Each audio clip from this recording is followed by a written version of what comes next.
Olá, está no ar o nosso Giro de Notícias de hoje e hoje nós vamos falar de um vídeo que virou febre nacional. Todo mundo conhece a pequena Alice de 2 anos. Se pra gente já é difícil falar palavras como paralelepípedo, otorrinolaringologista, ó, até me engasguei. Imagina a Alice, 2 aninhos, e fala assim, você quer ver? Produção, bota um pedacinho da Alice falando essas palavras pra gente. Liquidificador.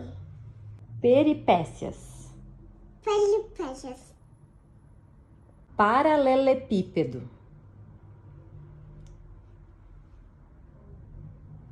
Paralelepípedo. Ornitorrinco. Ornitorrinco. Bom, você já viu, né, que essa figurinha aí fala muito bem, mas será que isso é normal? Será que toda criança de 2 anos tem que falar tão bem assim? Por isso nós estamos recebendo aqui a fonoaudióloga, a Maria Verônica Zacaluk Boni, que vai falar com a gente sobre esse assunto. Primeiramente, obrigado por aceitar o nosso convite. Imagina, eu que agradeço sempre a disponibilidade de vocês, os convites e a confiança, né? Com certeza. Me diga uma coisa, é normal uma criança como a Alice de 2 aninhos falar tão corretamente assim essas palavras difíceis? Não é comum, né? Mas é esperado já. Tudo vai depender muito do contexto também. O mais comum é que nessa idade eles já criem frases, construam frases, tem assim uma intenção comunicativa como ela tem, mas a gente não espera que sejam frases e palavras tão complexas, né? Isso varia muito do meio em que a criança está inserida e como é que eu posso dizer assim, na família tornar aquilo interessante para ela, né? Porque as crianças, elas gostam de ser desafiadas. Aí se a gente tem um meio que não mostra para a criança que é interessante, que é desafiador, aquilo acaba passando batido, né? E aí no caso da família da Alice, eles tornam aquilo desafiador. Tanto que eles têm vários videozinhos assim, como se fosse uma competição. A mamãe fala, a filha fala, de quem consegue falar mais ou quem consegue articular mais corretamente, né? Então, é possível. Então, podemos dizer que para ter esse tipo de resultado é uma estimulação que acontece na criança. Exatamente, um treino mesmo, uma estimulação, mostrar que é interessante, que é lúdico, que é divertido, né, falar. E a gente também, ao mesmo tempo que nós temos o exemplo da Alice, mas também nós temos crianças que têm problema, né, na fala. Quando que nós, como pais, podemos observar, não, agora o meu filho está realmente com problema, com dificuldade? Como é que a gente percebe isso? Bom, então assim, desde do bebezinho pequeno, a gente já consegue ver alguns padrões. Claro que tem alguns bebezinhos um pouco para mais, um pouco para menos. Não dá pra gente cravar uma estaca e dizer assim, com 4 meses e 8 dias ele vai fazer isso, né? Mas um pouquinho para mais, um pouquinho para menos. Então, nos primeiros meses, o choro, a gente já observa alguns sinais que dá característica do choro. Então, por exemplo, quando o bebê dá uma choradinha lateralizando a cabeça, geralmente ele está com fome. Quando é um choro mais estridente, pode estar associado à dor. Depois disso, ele começa a soltar pequenos grunhidos, né? E daí, depois disso, ele começa a criar sílabas, mamá, papá. Então, existe uma ordem de aquisição fonológica também. Então, geralmente, a gente começa com os bilabiais, o mã, o pã, o bã. Depois vem os labiodentais e daí depois os glóticos, né? Então, vai indo de fora para dentro. E aí a gente espera que entre 8 meses e 1 ano já tenha algumas produções silábicas, mamá, papá, e aí com 1 ano já tem uma ou outra palavrinha já bem definida com seu significado, né? Gu, quando ela quer água, ou mamá para comer, ou para mamar, ou para mamãe, aí vai depender do contexto da família, o que eles vão conseguir identificar o que a criança quer. Até 1 ano e meio a gente espera que a criança adquira um pouco mais de vocabulário, né? Entre 30 e 50 palavrinhas, às vezes um pouquinho mais, um pouquinho menos, mas já consiga ali se expressar de uma maneira um pouco mais efetiva. De 1 ano e meio a 2 anos e meio, a gente espera que ela já comece a construir pequenas frases. Então, jogar bola, né? Claro que não assim, né? Sim. Joiar a boia. Frase simples. Isso, frase simples, assim, mas que faça essa construção, né? E não apenas apontar, não apenas falar uma sílaba ou uma palavrinha apenas, já consiga construir um pouquinho mais. E aí, a partir de entre 2 anos e meio e 3 anos, a gente já vê construção de historinhas, já consegue contar e recontar algumas historinhas. E aí a gente vai na ordem cronológica de aquisição e espera que até os 5 anos a criança já tenha o quadro fonológico todo completo, né? O que seria completo? Então, as sílabas complexas, o tra, o pra, o brá, né? Então, o blá, palavras assim que usam 2 consoantes consecutivas para depois uma vogal. Mas sílabas simples, até os 3 anos e meio, a gente já espera que a criança esteja realmente articulando todas as sílabas simples ali do quadro fonológico. A gente tem o hábito de levar os filhos no pediatra, mas no fonoaudiólogo também é importante, né, Verônica? Qual que é a idade ideal para a gente fazer uma consulta com a fono, por exemplo? Existe alguma... Não tem assim um padrão, existe mesmo a gente conversar com o pediatra sempre e identificar com o pediatra o que pode estar tendo de possível atraso, né? Com certeza o pediatra tem muito conhecimento, né? Mas dentro da linguagem, da fala, o fonoaudiólogo consegue auxiliar muito mais, mas o pediatra consegue identificar onde que talvez poderia haver ali algum atraso, né? Algum comprometimento. Nas crianças pequenas, a gente tem que ter muito cuidado com as alterações respiratórias, porque eles têm muita tendência a ter recorrência de obstrução nasal, então o narizinho sempre escorrendo, porque eles têm dificuldade de assoar o nariz.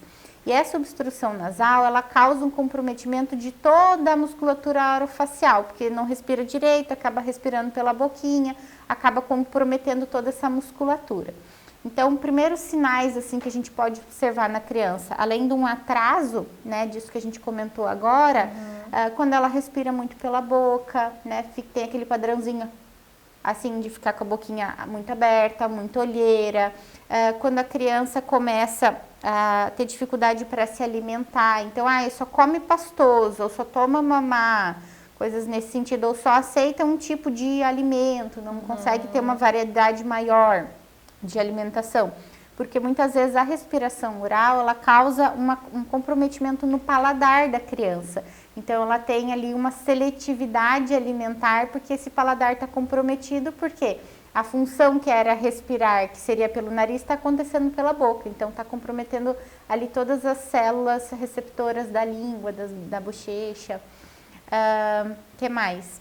O atraso na articulação, trocas na fala, né? Por exemplo, eu tenho um cunhadinho de 7 anos, né? E aí, quando ele era menorzinho, tinha uns 2 anos, ele trocava o K pelo tá. Então, era o tavalo, tachorra, tabeça. Então, trocas nesse sentido, né? Que já é interessante procurar um fonoaudiólogo o quanto antes, porque muitas famílias acabam achando, é bonitinho, deixa assim, né? Mas quanto mais tempo demora, mais assimilação a criança faz do fonema naquela posição.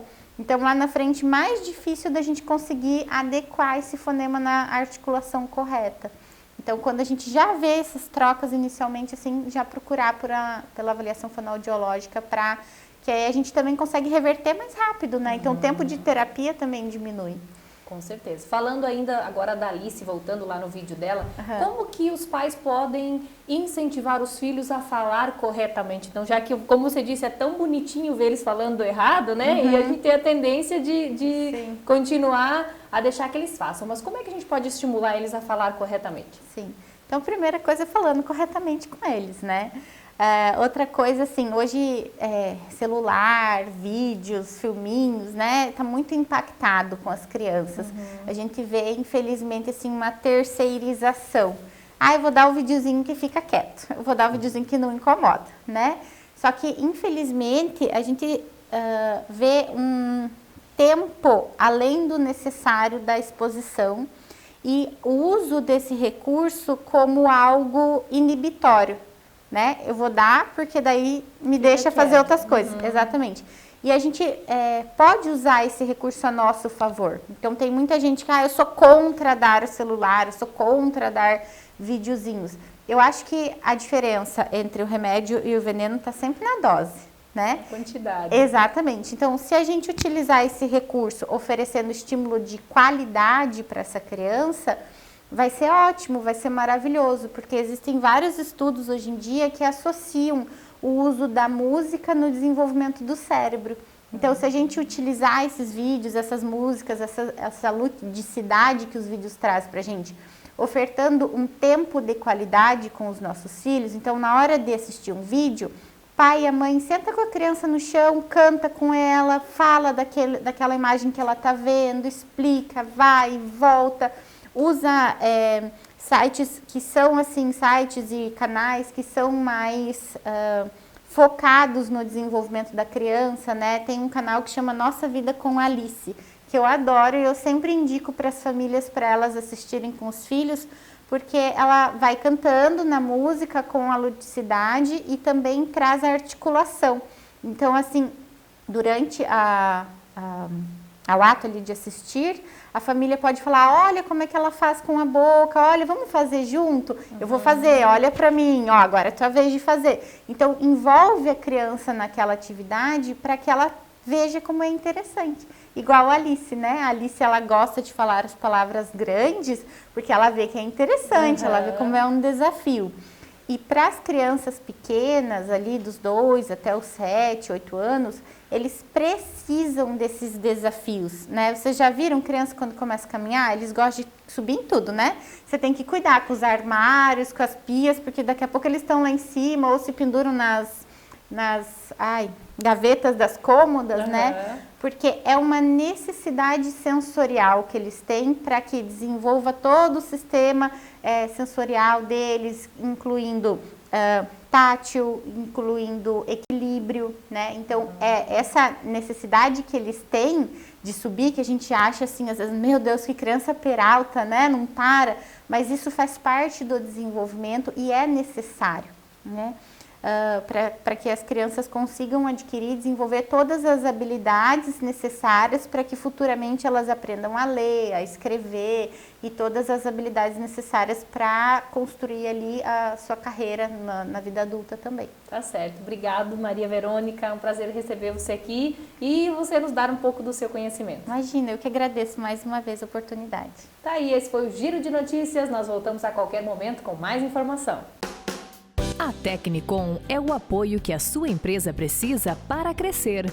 Nós temos todo o assessoramento que você, empresário, necessita. Não espere para ter uma assessoria empresarial diferenciada e ter sucesso no mercado.